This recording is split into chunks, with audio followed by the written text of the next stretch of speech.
You can view the video of this podcast on Jazz Cabbage's YouTube or Facebook pages.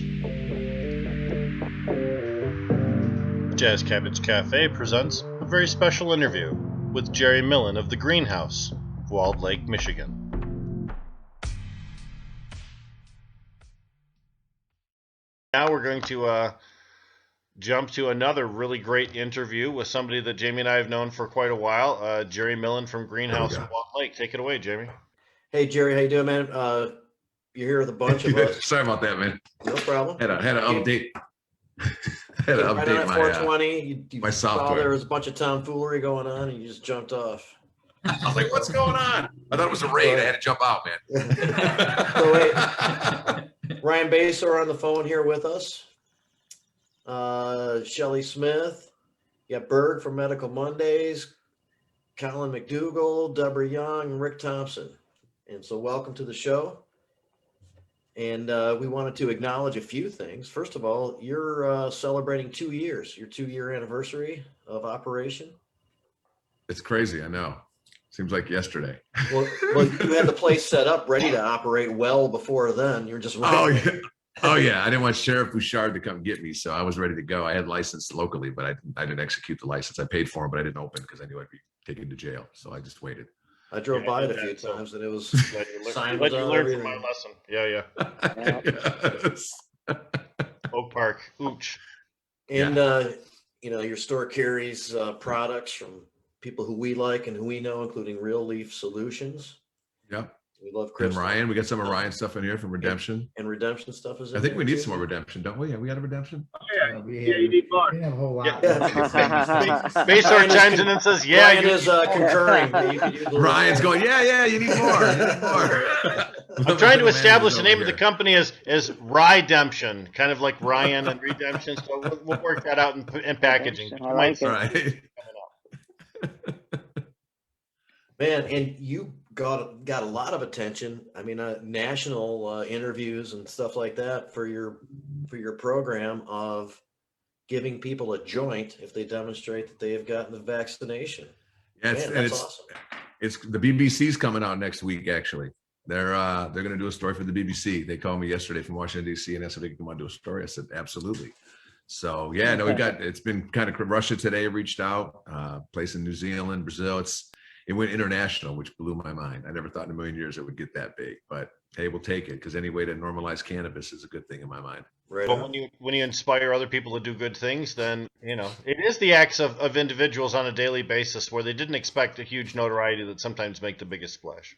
Yep, and it was honestly one of the cheapest promotions I've ever had to do, and got the most press out of it, which was amazing. It beat the chicken sandwich from Popeyes, which I couldn't believe. Right, I was gonna say, wasn't there a similar giveaway that you've had in the past?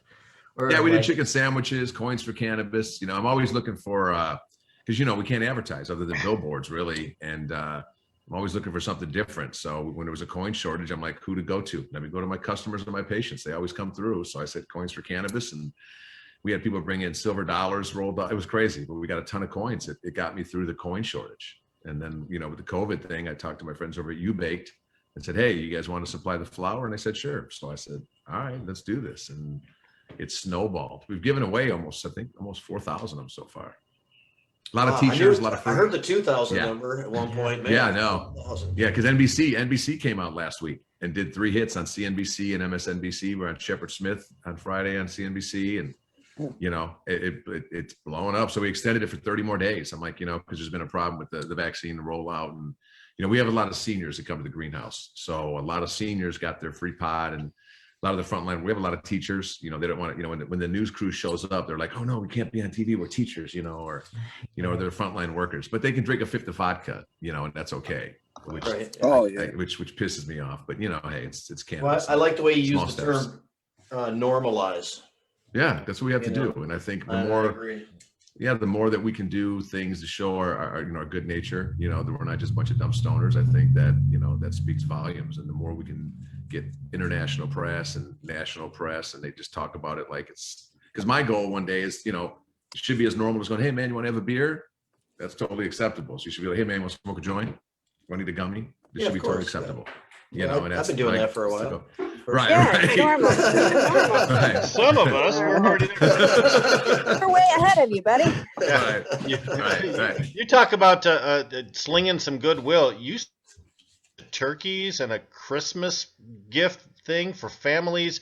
You have a string of charitable actions in your history at Greenhouse and Walled Lake. And, you know, as a member of the community, I'd like to thank you for giving us all the positive press that you do and always representing well in all the interviews. There are sometimes people open their mouth and I cringe. I don't worry about you. You're a good guy to talk to press. Thanks. I try. You know, I mean, we're doing we're restoring a house here that got moved. It's a former Underground Railroad house, so we're putting some money into that. No, I mean, look, man, COVID. You know, it's weird in the sense that COVID was, you know, was good for business. You know, I have friends that have restaurants and stuff, and I feel bad for them. It's a weird feeling to know that it's like you're happy that we did good business wise, but then you have friends whose businesses are falling apart. You know, so we made money. You know, all the cannabis companies made money, and that's why all the time I challenge these guys. There's a lot of people making a lot of money in this industry that aren't giving jack shit back. You know, and all they want to do is sell weed, and selling weed right now is easy, but this is a marathon. It's not a sprint, and it's going to take my goal is to be here a long time. And at some point, it's not going to just be selling weed anymore. You know, you got to set yourself apart because, you know, there's still some players in this game that are just all about money. And I got into it 16 years ago. I've known you guys a long time, helping out patients, you know, and I think that's one thing you don't see much, especially in dispensaries. Nobody talks about patients anymore. Nobody. They could care less. And it's like, that's such bullshit because without the patients, none of us would be where we are. None of us. I bring up Bella all the time and Ida in interviews because without Bella, and a lot of people don't even know who Bella is. That's what infuriates me. Is if I don't look for that little girl, you know, I don't know where we'd be today, you know? And so there's a lot of people that haven't gotten credit. And there's a lot of people, as you guys know, that are riding their coattails, you know, coming into this, you know, a year ago or 2 years ago, demanding, I should have a license. No, man, we've been doing this 16, 25, 30, 40 years, you know? So I definitely noticed how you were out there supporting the continuation of caregiver contribution for as long as possible. And I appreciate that too. I think that was a proven system. Besides the fact that there was no parameters put in place and people abused it, the mere fact that if somebody's got some product that meets standard, you know, in some way, let's get it into the marketplace. I wish we could still do it. I mean, let's be honest. The caregiver flower didn't go away.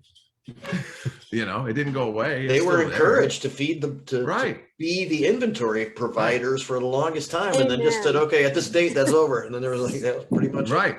Yeah, ramp up your production, and then all of a sudden put the brakes on it. No, that's not realistic. It's not. So no, it's horrible. We just agree with you. Like I'm with the botanical company now, and the philosophy and approach there is also patient focused. I mean, of course, we you know have no problem hooking somebody up to have some cannabis if they want. But for those who want to go down the road, some help of health and wellness, we want to be prepared for that. Right. With ACE, Americans for Safe Access, and some of their information and training and things like that, and they have a certification process that utilizes the herbal pharmacopoeia standards. Basically says you handle it as plant medicine, and they give their stamp of approval in that way. And just in the light of the fact that the medical program, the thing that's called the medical program, is going to go away one way or another. It's a way to something to point to that we still care about the health and wellness approach, and those who, you know, need a medical, you know, kind of because. Well, I mean, you know, the funny thing is, Jamie, and I've seen this owning the store for 2 years now. A lot of people didn't want to get their card because they didn't want to be on a list, which, like, man, I can understand because they say a list is protected. We know it's all bullshit.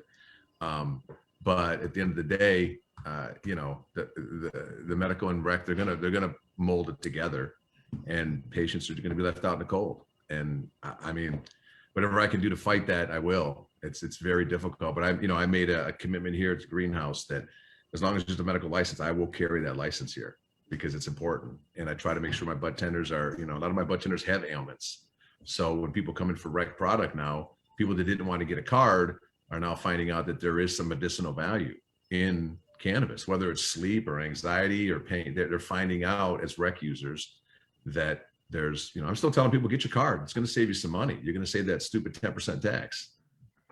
When, of course, every pediatric patient in Michigan can only access cannabis through the use of the medical system. We can't ever let that go away because the kids, and I mean, they use the kids against us for years and years and years, but it's a great argument why we need to preserve the caregiver system. You bring up a good point too, Jerry. Even if you go to use cannabis just to have fun. You can't avoid getting some benefit from it. Right. That's the crazy thing. That's what I mean. Look, man, hopefully in our lifetime, which I think we will, we'll see this thing legal across the US, and there's studies that need to be done. Because, when I go to these conferences, like MJ Biz or whatever, I meet professors from like Arizona that want to do these studies, and they tell us about how they can't get the DEA to sign off for the study. I mean, are you serious right now? Like every state is dropping like flies around the country, and the DEA won't sign off on testing, or it blows my mind. We're still talking about this, to be honest. It should have been done long ago. At least we have an administration now that seems like they're willing to move forward with the dialogue. We've had mixed signals and a lot of stop signs for the last, let's just call it 12 years. So. I wanted to bring that up, and now's a good time. And your thoughts on it, maybe Ryan too, would be good. The person pegged to be our United States Attorney General is saying that he's going to follow the line of Obama and make it policy not to interfere with states that have their own system in place. That policy back in the Obama day was not complete because it wasn't law, wasn't things were not descheduled, it wasn't passed or anything, but it allowed things to move without that type of interference. And if that's the case, getting started with this right now, I think that's a good starting place as we encourage this to become cemented into law. Yeah, I think honestly, in the next 2 or 3 years, they're going to have any choice, because I think almost you're going to see 60-70% of the states, I think, in the next 4 years get on board, maybe more. And at some point, the federal government, let's be honest, all they care about is money. They're going to come in and figure out how they can take their piece of the pie. And I think it'll be federally legal then. It's that letter B that says billion instead of M with million. It's the B that draws the federal attention, and it makes it inevitable they'll get in. Ryan, were you trying to say something? Yeah, I do want to point out to you, Jamie, that in 2009, 10, that was Obama's stance and holders, and I took that to heart, and I got into marijuana, and his organization still federally rated me. So you can say that, but as long as that, without the Robacher bar, or now it's the Blumenauer bar, whatever, without that, that statement is good, but it didn't stop Obama from raiding more people than Bush. So I just want to point that out. No, that's true, and that's why it's got to be cemented into law. And what Ryan was referring to is the fact that funding's been taken away from the feds for enforcement on cannabis activity in states that allow for it in one way or another. But that's really the problem of making policy by memo, right? Is that a memo is just a statement of policy. It is not a change in law. That's why, as much as we hate to do it, you have to fight your way through the legislative process to get firmly entrenched rules so that guys like Jerry and Jamie and myself that have been in the industry for a bit, we know exactly where our lines are, where we can walk and where we can't. And that way, it's the only fair way to allow Americans to do business, really. The funny thing, though, I think about all administrations is what's the memo? Was it Cole memo, right? Cole memo, right? Mm-hmm. So it was kind of ironic. The Trump administration was in, and Jeff Sessions was Attorney General, and I was at LAX, and I got off the plane, and I ran into none other than Eric Holder at LAX, and I'm like, Eric Holder. So I went up to him and I said, Mr. Holder, I introduced myself to him, and I said, what do you think about the Cole memo? Do you think Jeff Sessions is going to mess with it? And it's kind of weird because he was like, Cole memo. Oh, marijuana. So he didn't even really, so I'm like, it took a little prodding for him to realize what the Cole memo was. So I'm going, how much was Eric Holder really even like in tune with cannabis? And because all politicians, man, they tell us what we want to hear. And I just read that the DOJ just wrote like a 22-page memo on the IRS tax code 280E, which kills us all as a business. And they said, as of right now, they're going to uphold the IRS. And I'm just like, what? I thought, And that's because they're forcing the legislature to make the change. They said, we don't want to make the change administratively. We want the legislature to make a change for all the reasons we just outlined. Another reason to make it permanent. Right. Make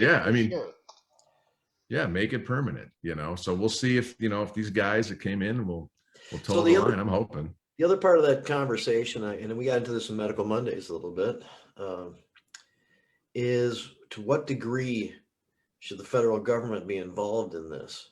And there were some things we didn't like about the MORE Act that passed, at the end of last session, including a 5% tax, barring some people depending on their record or, previous other things that just didn't really make that much sense. I kind of like the idea of just taking it off the schedule and alleviating the conflict between the states and the federal government and letting us come up with each state try this out, and we can come up with the best system eventually by that.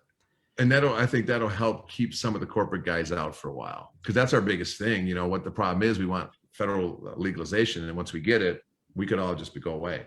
But the discussion is everything. Adding tax, becoming part of the regulatory scheme, and all types of shit like that. So Hey, go ahead, Jerry.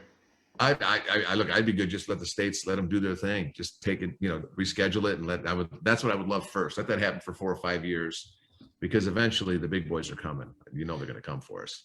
Once the multi-state operators are able to actually cross state lines with product, then the guy that owns 72 dispensaries in Florida, then they're going to chew it up. They'll be the Pixie Wiggly or Winn-Dixie of the cannabis Wiggly, world. So, Piggy Wiggy. Piggly Wiggly, right. Yeah, I mean, Oh, you they shop will where be. you shop, I shop where I shop. All right. But fact is, what we're really going to see is a bunch of corporate conglomerates trying to grab up as much of the industry as they possibly can, trying to be the 7-Eleven, the next. Oh yeah, and believe me, they're already here. Loom is one of them. I'll call them out, because I have a big greenhouse versus corporate weed that I use as like a mantra, and I didn't think it would take a hook, but it did. Loom is not happy with me because they're down the street from me, and I didn't even know it upset them. But that wasn't even directed at Loom. That was directed at Green Peak and Jeff Radway, the greenhouse for corporate weed. But I come to find out that, wow, Loom is pretty upset with it. But do I give a shit? Not really. Well, aren't they both members of the Cannabis Manufacturers Association, that lobbying group that? Yeah. I don't think Loom is Loom, Ryan?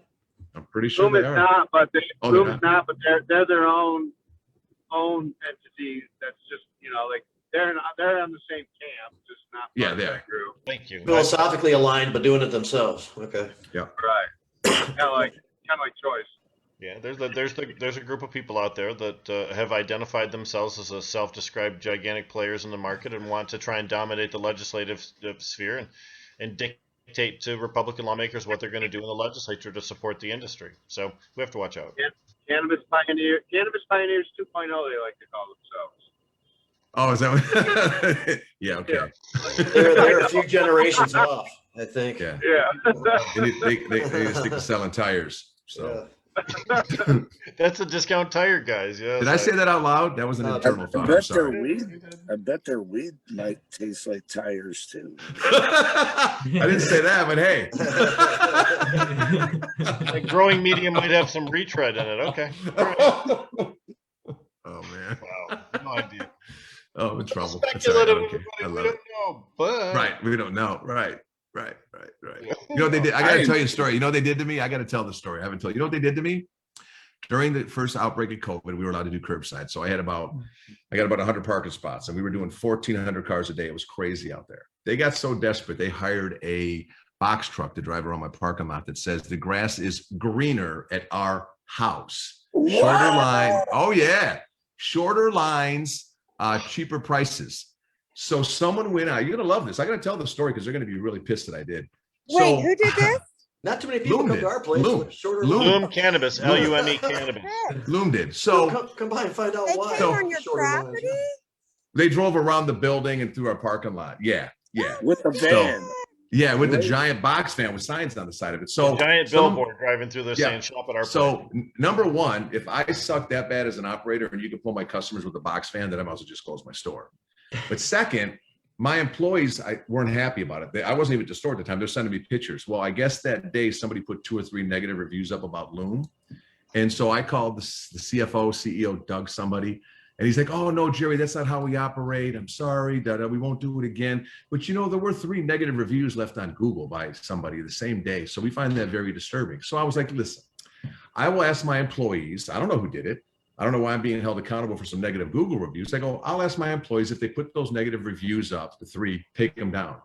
So I did that. They didn't come down. The next week, wouldn't you know, the damn truck showed up.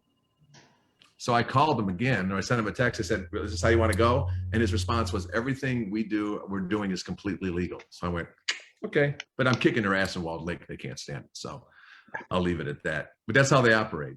So, but that's not the action of a successful company, Jerry. That's the action of a desperate individual. That's right. It was desperation. It made me, I felt like, legitimized. I'm like, you got 16 stores and you're going to have to go after the little greenhouse. It makes you look stupid, but I loved it. And then to tell me we won't do it again and then do it again. We'll see how long we'll see. I would so much love to get a photo or two of those. Did that appear in any media now, any place? No, I might still have a couple pictures of the truck. I'll look. I'll send it to you if I can find them. Man, it'd be the grass. Yeah, the grass is greener at our house. Greenhouse. I'm like, going, really? Are you shitting me? And they're like, it wasn't directed at you. I'm like, really? So okay. It costs a couple Did they bucks. did they come on your? Go ahead. No, go ahead. I was just going to say, did they actually come on your property, or did they just cruise around? So that's why they're saying. Well, I have illegal. the way They my were on the property's street set or up is I have. something.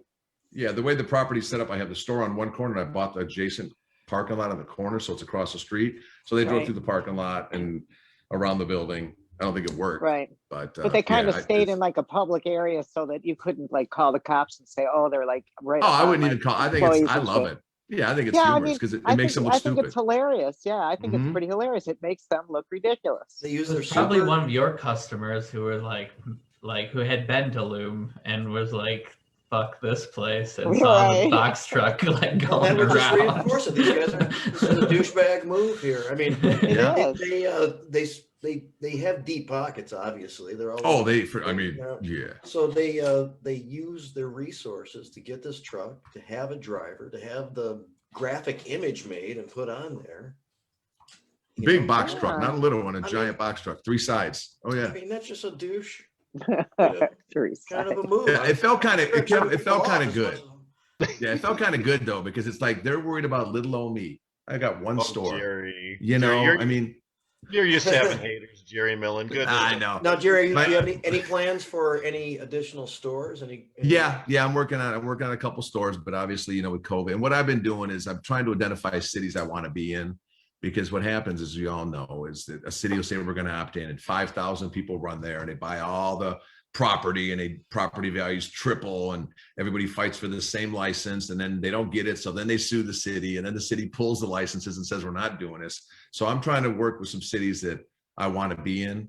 So I approach city councils and say, hey, this is how an operation should look. I invite them down. I have city council members and mayors coming through the store all the time because they want to see how a store should operate. And they want to That's the talk way to to me do about, it's a slow roll. I don't look one store. I've had a lot of, I've been through a lot of adversity through life and with business and things, and running one dispensary the right way is very difficult, especially with all the regulations, and the regulations change. I mean, for God's sake, somebody called in a fake OSHA complaint against me saying we don't wear masks in the back of the house. And we absolutely do. But the problem is when you get all the press that I get, the haters will come out and try to destroy your business. And it's a constant daily battle that I do with fake reports being called in. It's just crazy shit. So just running one store is hard enough. So before I open a second one, I want to make sure this is buttoned down so that the next one can be buttoned down. I think we do a good job here. We got about 60 employees for, one store, which is pretty good. We're employing 60 people here, which is quite a few. What about that no corporate cannabis policy that you talked about earlier in this presentation? I just kind of, you're always looking for a little niche, and it's kind of weird because you throw it out there, you don't know what's going to stick, and people are buying the t-shirts. I didn't think they would, the hats. It blows my mind that people want it. Like the people, what people don't remember, or people forget, is like the hippies of the 60s and 70s are 80 and 90 years old now. And we have so many senior citizens coming here that are basically, F the police, power to weed, but they're grandmas, and I love it. It cracks me up, but there's still this huge anti-corporate thing, especially with weed. As time goes on, as we all know, that'll change. People will forget, and they'll go for the cheapest price, or they'll go for the cheapest product. But for right now, I think it does well, because I'm hearing, Skymint and companies like that, the dispensaries for Green Peak, I hear they're not doing well. I drive past them and their parking lots are always empty, which puts a smile on my face. Did I say that out loud? Damn it. Well, I have a similar experience when I drive by that one on Pearson. I go right by every time I get on the expressway. Hey. Empty in Lansing too. And Yeah, the you got- car says empty in Lansing too. You got to do more than just sell weed and drive box trucks around your competitors. Right. Well, here's the thing. You don't start off your reputation in the No industry by soul. slamming caregivers and patients and having banners in Lansing saying things like caregiver cannabis is poison. When you start off your relationship with the What? purchasing customers like that, yeah. So, at that time, the only people that can purchase from the stores are licensed caregivers and licensed patients registered with the state. And yet they chose is to vilify stupidest thing ever. a And segment who of a put up small the group of people caregivers that could is possibly buy poison from their sign? stores. Well, What was that that? went on for months. That had gone on for months, Shelley. That was part of their campaign. And so, Who? just a further bitch here about this. Hang on, Shelley's asking who. It's Green Peak Industries, now known as Right. Skymint. Oh, That yes. happened Okay. in like Yes. what Okay. 2019, right? I think. Yeah. Yeah. I mean, it was all Caregiver I don't weed know. is poison? That's what they kept saying, my that you don't God. know I what's don't in know. it. People You know. growing it in their basement. It's probably all covered with, mildew and insecticides. That was a big thing. They were not Buy saying our they had clean weed. dollar signs in their eyes. They weren't saying the kind of Yeah. return that they expected. They tried to point fingers someplace, and because the state was having caregivers bring cannabis into the system at the time because there was otherwise a lack of supply. They thought that was their competition. That's how they were looking this far out from their face and shot themselves in the foot. It's Oh, they did. it's important to kind of understand the history, the culture, the nature of the plant. Yeah. But they They did were more than shoot producing it. themselves in the foot, though. They gave the entire industry a black eye, Jerry. Don't you Yeah. agree? People were turned off to regulated purchasing centers in general because of their behavior, I thought. Yep, 100%. It was funny because I was at that rally and Jeff Radley wasn't too happy because I brought some people with me. And when I saw all his employees getting off the buses for their rally, I was like, wow, look at how this works. So Jeff and, Joe Neller, they don't like me too much. But is Joe Neller still with Green Peak? No, he's gone. There you go. Why did he leave? Heard Does that anybody he know why? Anybody know why he left? I maybe tell you. Oh, yeah. You're a shit stirrer, Jerry Millen. No, I'm just wondering because I didn't know he left and he's not there Inappropriate, anymore. controversial behavior. Oh, I think I might know. I think I know what that means. Okay, Possibly. Just it's called. I call it. I call it karma. So they have a lobbyist It's associated with just this vague enough manufacturer. to be. So they have a lobbyist associated with this manufacturers association who has historically tried to be involved with spearheading efforts to, artificially gain market share for clients in various ways. And we've had to battle that and luckily stave him off almost at every pass. And that, and that stuff is still going on. And these people we're talking about in the sky are who we're talking about right now. It's going on big time still, and we're gonna see. There's a bill going on. It's passing around in Lansing, and it's Linder's bill. They're calling it, and yeah, it's not gonna go anywhere. But it's just to think that it can happen. But I was at that rally too, Jerry, checking it out, and one of the things I'll never forget thinking about is just the disconnect when those funny signs with Radway's face were on it, and somebody might have put them. I heard possibly that they ended up in his yard or something like that. And he was appalled and scared, and that was just out of line. And I was like, "Look, you're out there trying to trying to get cops to go kick in doors, and you have your fragility. You're hurt because somebody put a sign in your yard. Like that's how much you don't understand what we've been through, asshole." Sorry. Well, we know what happened with me and him. And so at the rally, I went up to him and introduced myself because I'm not that bad. I walked up, I go, "Mr. Radway, how you doing? I'm Jerry Millen. Nice to meet you." He lost his shit. He was wearing his little penny loafers and no socks, and all the suits were around him. And he's like, "I don't want to talk to you. Are you responsible for my face being on these signs?" And I'm like, "I don't think so. No, I don't. What are you talking about?" He's like, if you want to meet me, you can set up an appointment." I go, "Why the fuck would I want to meet you?" And all of his suits around him were like, "Oh, how could you talk to Jeff Radway that way?" I go fuck yourself. I mean, that's all I can say about them. You know what? I said to him, "Let me tell you something, Jeff. 2 years ago, you were selling track suits. Go back and do your history lessons in Colorado and California. All the first guys in that were riding coattails, see where they're at now. They're out of business. Yeah. You'll be out of business." Yeah. Plus, they were producing a very inferior product. From what I understand, a tasteless, just a horrible product. How could they match up to the superb caregiver product available in Michigan? Come on. They You can't. That's can't. why they're afraid. They And still then- can't. Right. Yeah. There's been a comedy of errors associated with some of these places, and including, and even Skymints or Green Peaks raised funds kind of mysteriously, and they do certain things that are a little weird. The industry draws all kinds of people. Jerry, there's a real big move for social equity in the city of Detroit. What do you think about the proposal for social equity down there? You're on Detroit's doorstep in Walled Lake, essentially. Yeah. I'm for it. I know that, I mean, some people are going to get mad at me for saying that, but honestly, I think a lot of citizens of the city of Detroit were left out. If we look back to where the dispensaries were in Detroit and how they got opened, and they were given medical licenses. No one was ever promised a rec license in Detroit. as far as I know, when they were given the medical licenses, because a lot of people were squatting, we know how that started, and they were given medical licenses. No one ever was told they could get rec licenses. So 75 licenses, there should be enough to go around. And the good players that were there for medical, if they get a license, so be it. If not, share the wealth. But let's be honest, we know everybody's made a lot of money in Detroit, a lot.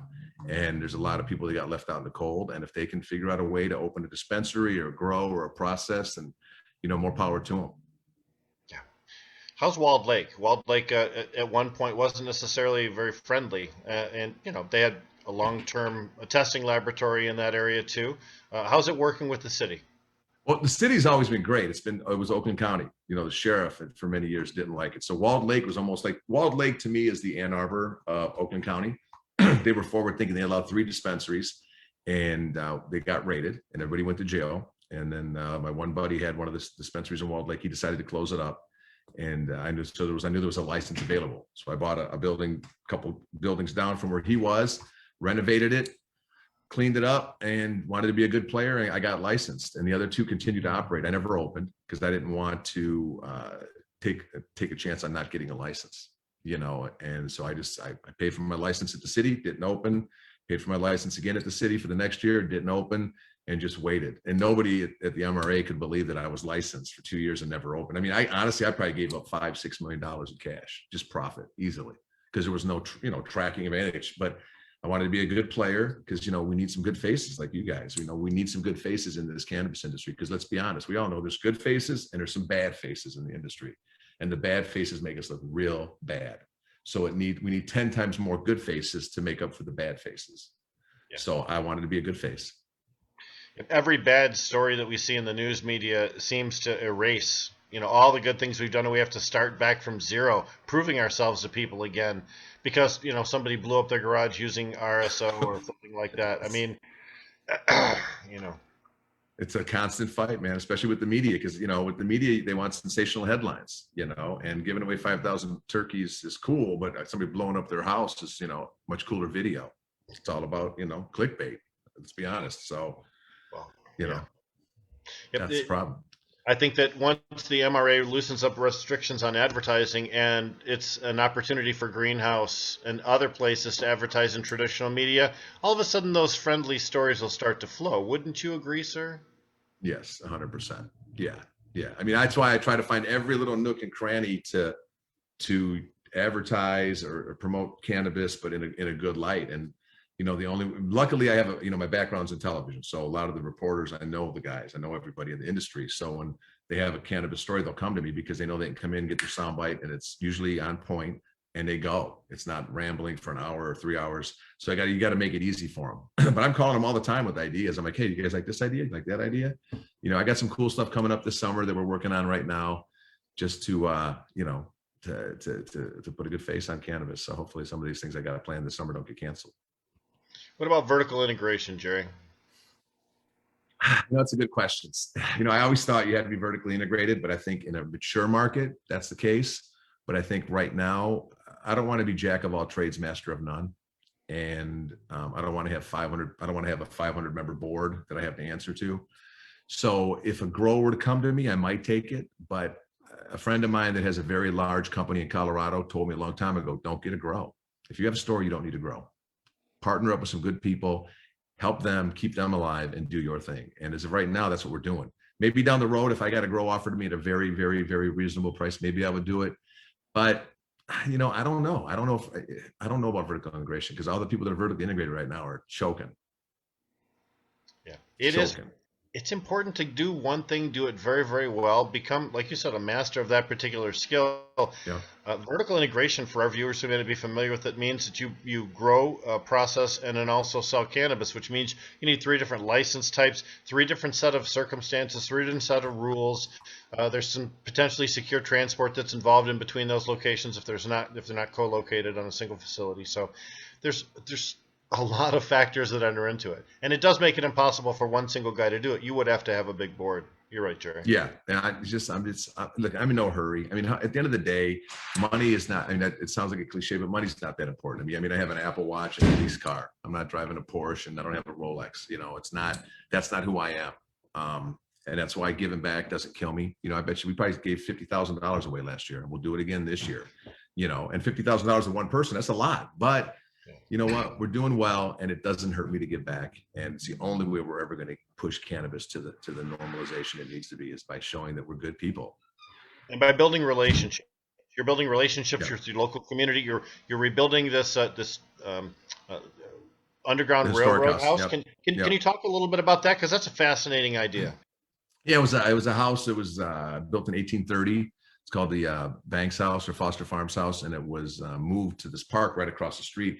And the windows were all boarded up. It wasn't painted. So I was talking to the mayor, Linda Ackley, who's awesome with cannabis and has no problem with it. And I asked her what the deal was with it, and she told me. So I said, okay, let's fix it up. So I painted it last summer, had it painted. And then, you know, I'm pretty good at putting people together. That way, you know, I don't spend $500,000. So I got U Baked, which is somebody I work with a lot. They donated a bunch of money. I got some remodeling friends. An Ant Cliff Window Company decided that they could do the windows. So we all pooled in some money, got the windows at wholesale. So next week, we're going to put about $35,000 worth of windows in it, fix the doors. And my goal is by summer to restore. Channel 4 just did a story on it, actually. And we're going to restore one room. And I'm hoping by the summer beach party here they have in Walled Lake to at least open that one room to show kids like what the house used to look like. And you can, it's kind of cool because I never even knew I knew there was plaster. I didn't know there was horsehair plaster. So it's kind of cool in the house because some of the plaster is ripped off the wall. I'm going to leave some of that so people can see that there's no such thing as drywall or hardy board or green board. Does that literally mean that like horsehair was put in there to be part of the fiber horsehair together? Yeah, and it's crazy. Okay. Yeah, horsehair plaster. I never even saw it, but yeah, it's horsehair plaster. So I'm going to leave some of that so kids can see, you know, because today now it's drywall, beep, beep, beep, beep. And not back in the day, man, you had to feather out the plaster. It's a whole different world. So I just want to get one room, and, you know, it's a part of history, and it's just sitting there falling apart. And, you know, it really, really resonates with the community. I mean, giving the turkeys away and adopting the families at Christmas was great, but doing something like this really resonates because, you know, it's community based. And I just think, you know, it's something you got to do. That's why I challenge all these other cannabis companies, man, do something different, you know, get out there and, you know, because a lot of the bigger guys come in and they're like, oh, I'll buy a park for you guys, or I'll buy 3 police cars.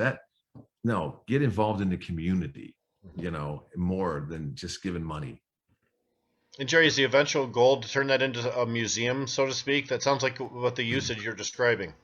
Yeah. So it'd be like a mini museum, because I don't think we could ever afford to have the whole thing redone, because there's rooms, it's huge inside, and it would cost hundreds of thousands of dollars. I mean, but who knows? You know, I'll take it one room at a time. You know, one room at a time. If I can get one room done and get some people through it, get some more press, more people might want to help out. We'll do a second room. Pot for plastering, you know, pot for painting. There you go. Yes, pot for painting. That's right. Or maybe I get a cannabis company to each pick a room. You know, I get, you know, Cushy Punch gummies this is the Cushy Punch room. You know, this is Tom Beller's Real Leaf Solution room. I mean, you never know. I mean, maybe the cannabis community will come and just give us a little coin. Hey, we'll name a room at, who knows? Ryan's Room but, of Redemption. Right. There you go. Ryan's Room of Redemption. Redemption. Redemption. Okay. That's fantastic. What a great project. What else is going on? I know you said you want to expand into different locations and things, but what other philanthropic things are on the horizon for you? I still work in the fight game, mixed martial arts. So I'm still heavily involved. I manage a guy named Fedor, a big Russian fighter. So And he fights in Bellator? Bellator. Yeah, Nice. yeah. Then I got 5 other guys underneath him, like the light heavyweight Vadim Nemkov. He's a champion of Bellator light heavyweight. So I got 5 guys that fight, and the fight game and the weed game kind of intertwined. Sometimes it's kind of interesting because I'm talking to some fighters right now that might have their own brand. Is Bellator along the lines of UFC in terms of like not having a big issue with people, with athletes who use cannabis? Yeah, well, the UFC just changed the policy, so now they're not testing for it. So yeah, I mean, cannabis is, you can't advertise. I couldn't put the greenhouse logo on Fedor shorts, which would be phenomenal. But eventually you'll see that, because they're taking CBD advertising. So I think eventually, because Bellator is owned by Viacom, so Viacom has very high standards and practices that it's going to be, once it's federally legal, I think you'll see it come in. But Nick Diaz, if you guys know who Nick Diaz is, Nick is a good friend of mine. Nick smokes down all the time. He came out, or his brother did anyway, with the vape pen one time, and that's how it started an inquiry about it. And, oh yeah, Nick and Nate, they're good dudes, man. They're really good young men. They come across as like thugs, and they're like, but they're not. They do shit on their own terms, man. That's pretty respectable. And they'll tell guys like Dana White to go F himself. You don't want to pay me, then I'll just sit on the bench, and they'll lock you down, and they just sit there and they'll smoke the weed and just hang out and just wait. They get a big ass fight. When Nick came out with his cannabis use, it really triggered a lot of other athletes feeling comfortable enough to come forward. His revelation, I think, started a cascade of other professional athletes, either current or former, who really started to expose the fact that the professional athletics are full of cannabis users. I have a young man that works for me. His name's Jared Brooks. He's one of the top flyweights in the world at 125, and he works here as a bud tender, and he uses cannabis. They use creams, everything. They a lot of athletes, a lot of professional athletes use much better than cannabis. The poison alternatives. Yes. Jerry, I'm wondering if you're familiar with our own state's controlled substances list. Not really. Our Michigan, most states have them. Some states emulate the federal, about the federal controlled substances list, obviously. Right. So Michigan has its own, and it mirrors the federal controlled substances list. And even though we've passed the MMMA, the MMFLA, and the MRTMA, cannabis still sits on it as a Schedule 1 and simultaneously as a Schedule 2 for when, in quote, it's being used medically. I didn't even know there was a state list of drugs. I thought it was just federal, and that was it. Well, obviously, it sits there in complete conflict to the law. I mean, what Schedule 1 is, right? No medical use, high. Right. Abuse. It's the big lie. It's the big lie government says. I had no idea. And it's still connected to the criminal code, and it's still considered part of our regulatory scheme. And we keep on saying, take it off, fix all that stuff, And for some reason, like, nobody steps up to do it, man. There's some lawsuits. For no reason, because there is a reason. There's money in that shit. No, that is true. It keeps felonies alive. There are people that have like 2 pounds and they're still getting charged like a felony, as if there's no legalization laws at all in Michigan. It's crazy. There's still child protective services issues, and it's because of its link to the criminal code. Why is the state of Michigan still drug testing employees for cannabis? Come on, what's up with that? The state of Michigan employees get tested for cannabis? Well, yeah. I say I did not know that. That's ludicrous. It was going to be worked on, I guess, a few months ago. Maybe there's been some progress, but yeah, was pointed out during an interview last summer. We work very closely with other groups like Last Prisoner Project and the Clemency Project. We're going to have Michael Thompson on as a guest next week, Jerry. And okay. You're familiar with Michael's story. We have a lot of work to do to restore some of the damage done by the war on drugs. Not all of it falls upon our shoulders, but when we see a job available, we should jump in with a shovel and take care of it, right? Yep. Yeah, I agree. And Jamie? No, your reaction, Jerry, is very similar to a lot of people. You would think, I had no idea, man. Given our situation here, that no, we wouldn't still be having another scenario that's in complete conflict that still has consequences for people. That's what we have. Well, I still think it's ludicrous that, I think it's still on the books, but they're not enforcing it, that you still, or it's not legal, that you still have to put the cannabis in the trunk when you leave the store. Well, it might still be on the books, but go ahead, Rick. There's a Supreme Court case. Is that People v. Latz? Is that correct, Jimmy? That overruled that. Okay, yeah, that's what I figured. Because what had happened is we staple the bags here, and about a year ago, a young lady came in and thanked us because we stapled them, She was driving when she left here. I don't know where she was at, but she was speeding, unfortunately. She got pulled over, and the cop let her go because the bag was stapled. It was on her passenger seat. He let her go only because it had that single staple in there. Well, that was his own discretion, because there's Right. nothing in the law that says it has to be like that in the car. You know, it just has to be less than 2.5 ounces or. Right. It's just funny. He told her he's letting her go because the bag is still stapled. So one staple saved her from a whole mess. Somebody came up with that policy. A staple. Maybe himself. Maybe that's his own. Right. Exactly. Right. He decided it was gonna get in the car. One county to the north, you don't get the kind of latitude. 3 counties to the north, you go to jail for that. We got that. There's no equality of the way people are treated in Michigan. Rick was with me when we had an encounter, and the guy actually told us, and one of the things I got busted for was the transportation thing, and the concentrates in the car. and the concentrate thing too during the Carruthers issue time. When anything other than flour or Right. dry leaf or flour. Stupid too. But he tells us, if you were at the county north of here, they don't care about that. He said that to you? That's his busting us. You boys are all going to jail tonight, son. He's like, you're on the wrong side of the dividing line now. It's like that Porky's movie. You got to get past, the county line. God, Porky's. I haven't thought about that in a long time. That's great. Dirty dancing. Right. You got to get to the Porky's line. You're still one of us, Jerry Millen. Oh my God. Classic. That is the greatest.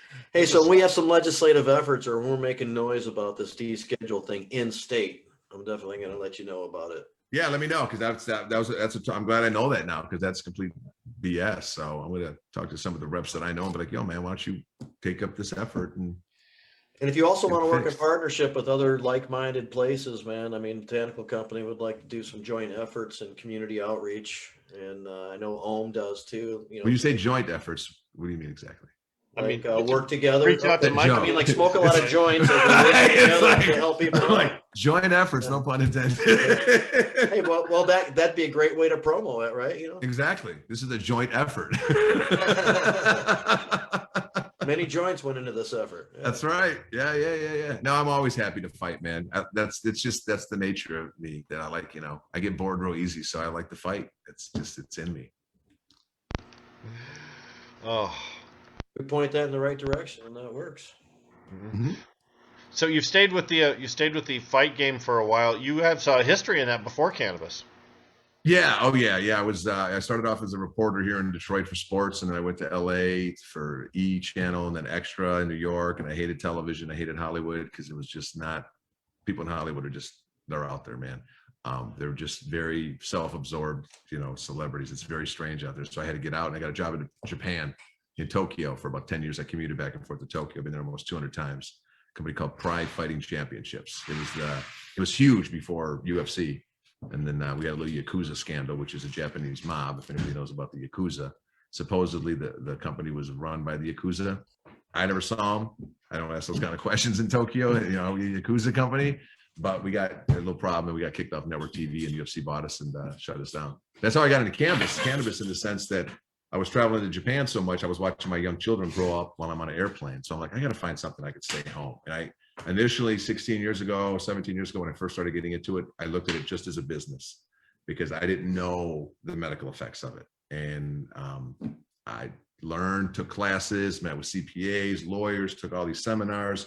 I met real patients, and I was shocked. My first, Rick, you'll love this. My first Compassion Club meeting I went to was in Brighton, Michigan, because I did all my research. I went to all these dispensaries, and I thought I'm like, okay, I'm going to go in there, a bunch of stoners eating Doritos, because, the media really put us all into a box. And I'm like, I'm going to be the oldest guy in there. They're going to call me grandpa. I go in, I'm the youngest dude in the whole place. You mean Doug Orton and Dondi Mike? Yes. Yep. It was Doug Orton. Yep. Doug. I haven't talked to Doug in Brighton Area Compassion Club. Yes. Yep. Nobody would talk to me.